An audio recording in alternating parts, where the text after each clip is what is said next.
ઢોકળાના ખીરામાંથી pizza flavour પુડલા. નમસ્તે viewers. તો ફ્રેન્ડ્સ, આ જો મેં ઢોકળાનું ખીરું લઈ લીધું છે, બરાબર. પણ એક વસ્તુ હું તમને કહી દઉં કે આ ઢોકળાના ખીરામાં મેં સોડા બાય કાર્બ નથી નાખેલો, કારણ કે પુડલા બનાવવા છે એટલા માટે થઈને.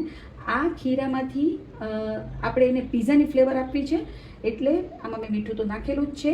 આપણે આમાં ઓરેગાનો સિઝનિંગ અથવા પીઝા સિઝનિંગ કાંઈ પણ તમારી પાસે હોય એ તમે નાખી દો અંદર, અને થોડાક ચીલી ફ્લેક્સ નાખી દો, બરાબર. અને એને ખૂબ સારી રીતે હલાવી લો. ખૂબ સારી રીતે હલાવી લીધા પછી જરાક આપણે મેં પહેલેથી જ લોઢીને ગરમ કરવા મૂકી દીધેલી છે, અને એને આપણે થોડુંક તેલ લગાડી દઈશું સરસ રીતે.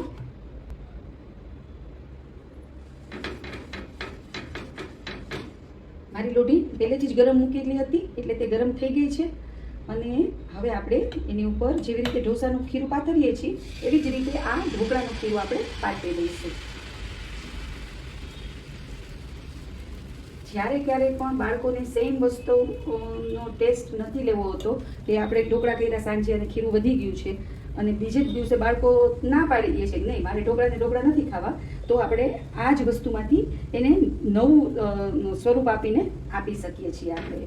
તો આવી જ રીતે આપણે સરસ મજાની રીતે બેટર પાથરી દીધું, ઉપર થોડુંક તેલ લગાડી દીધું, જરાક ધીમા તાપે કરશું આપણે.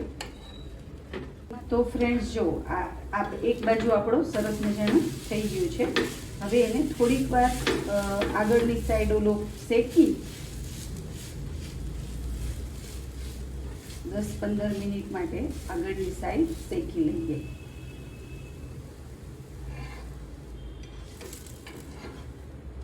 તો ફ્રેન્ડ, હવે એની ઉપર આપણે થોડુંક સિઝનિંગ, ફરીથી થોડુંક પીઝા સિઝનિંગ નાખશું, થોડાક ચીલી ફ્લેક્સ નાખશું, અને એની સાથે સાથે આપણે થોડુંક ચીઝ એની ઉપર ગ્રેટરથી ગ્રેટ કરી નાખશું.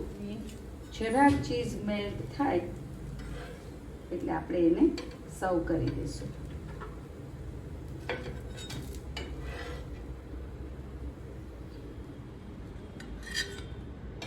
તો ફ્રેન્ડ્સ, આ છે આપણો ચીઝ પીઝા ફ્લેવર પુડલું, જે વધેલા ઢોકળાના ખીરામાંથી નવી વેરાયટી.